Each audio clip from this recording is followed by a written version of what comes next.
overall pick has been traded 13 times in the common draft era. The last time the Tennessee Titans had the first pick was in 2016, but they ended up trading that one to the Rams, who selected Jared Goff. So the Titans have not picked first overall since the franchise moved to Tennessee. So their predecessor, the Oilers, selected Earl Campbell in 1978 in the top overall slot.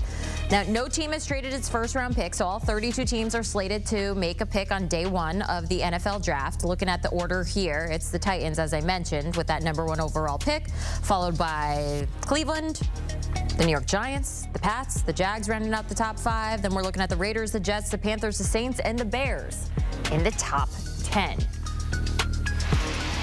We're talking offseason needs in the NFL, and now we're focusing in on the AFC South. So we got our Super Bowl champ, Bryant McFadden, and CBS Sports writer John Breech joining us now to break it all down. And we're going to start with the Titans. So we got the #1 overall pick here. They have money to spend with $44 million in cap space. So, John, they need to figure out their quarterback situation. They need to shore up that O-line. Where do they go first? Yeah, you know what, Jenny? First of all, I'm glad you mentioned that 1978 pick with Earl Campbell, because before that, they had a #1 pick in 1973, and they took John Matuszak, who played Sloth in the Goonies. Now, I do not think they are going to get Sloth from the Goonies this time around, but that's the question.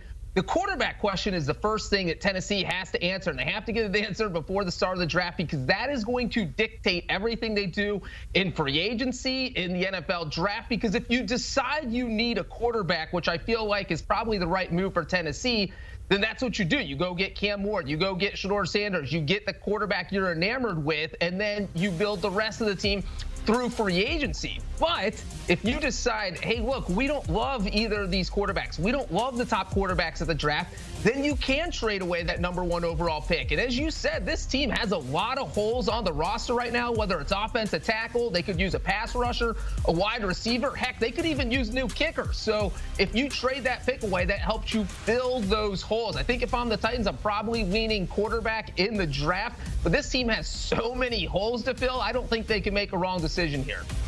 And Brian, go for it, B-Mac. What I was going to say, I agree with John. This is a quarterback-driven league, and if you look at the emotions that we saw with Brian Callahan and Will Levis, clearly he was a bit impatient with some of the decision-making ability coming from Will Levis. And we also have to remember, it wasn't like Will Levis was his draft pick. I mean, he inherited the quarterback situation there when he became the head coach for the Tennessee Titans. So it's not like he's vested into Will Levis. And I would think when you look at the two most valuable options at the quarterback spot at the #1 pick, when you look at Shedeur Sanders and Cam Ward, both guys have had better collegiate careers than the aforementioned Will Levis currently, who is the quarterback for the Tennessee Titans. So that is the biggest area of concern for the Tennessee Titans, is finding out what to do at the quarterback position. And I agree with you, John. And then you worry about everything else following that. But if you don't have a quarterback, you won't have any wins. Kind of need a quarterback. It's very important. I was also talking with Pete Prisco yesterday, and he feels like every team also needs to fix their O-line this year. Another team that needs to work on that is the Colts. So, B-Mac, they also need some defensive help as well. They have $28.2 million in cap space this offseason. What do they address first? Well, when you look at the Colts, it's about adding playmakers to their young quarterback in Anthony Richardson.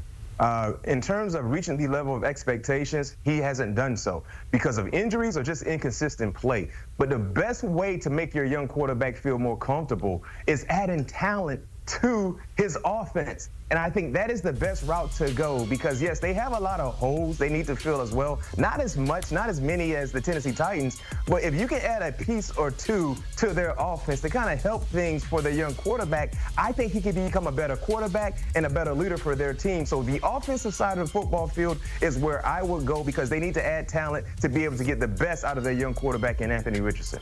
The Colts have the number 14th pick in this draft. We're going to head to Jacksonville next. My UMass guy, Liam Cohen, ready to help turn this organization around. I have high hopes for the UMass love out there. Looking at the Colts, the Jags already took care of some notable players as well. They signed Trevor Lawrence, Josh Hines-Allen to extensions last offseason. They can use some youth in their secondary. John, what moves would you like to see them make? Yeah, I think that focusing on the defense probably makes the most sense. But if you're Liam Cohen, you're probably going to dabble in some of the things you were successful in Tampa Bay. You look at what the Buccaneers did really well last season. You say, oh, look at that run game. The Bucs ranked 4th overall. How do I translate that to Jacksonville? Do I have the talent to run that type of offense in Jacksonville. And I think that for the most part they do. I don't know that Tank Bigsby can be as good as Bucky Irving, but if Cohen feels comfortable with the offense they have, because you look at, they have pass catchers, they have Brian Thomas Jr., they have Christian Kirk, they obviously Trevor Lawrence, Tank Bigsby, Travis Etienne. So they do have some weapons. So I think if you're Jacksonville, the defense needs to be your focus going into free agency, going into the draft, and you kind of let Liam Cohen mold his way, and hopefully he can turn that offense around like he did with Tampa Bay last season. Good plan over there. Right, B-Mac, the Houston Texans are roughly $100,000 over the salary cap right now.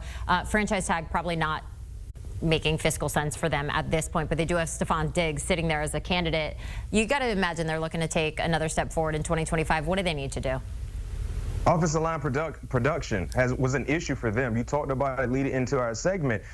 C.J. Stroud was the second most sacked quarterback in the National Football League. He was sacked 52 times. Number one was Caleb Williams of the Chicago Bears, 68.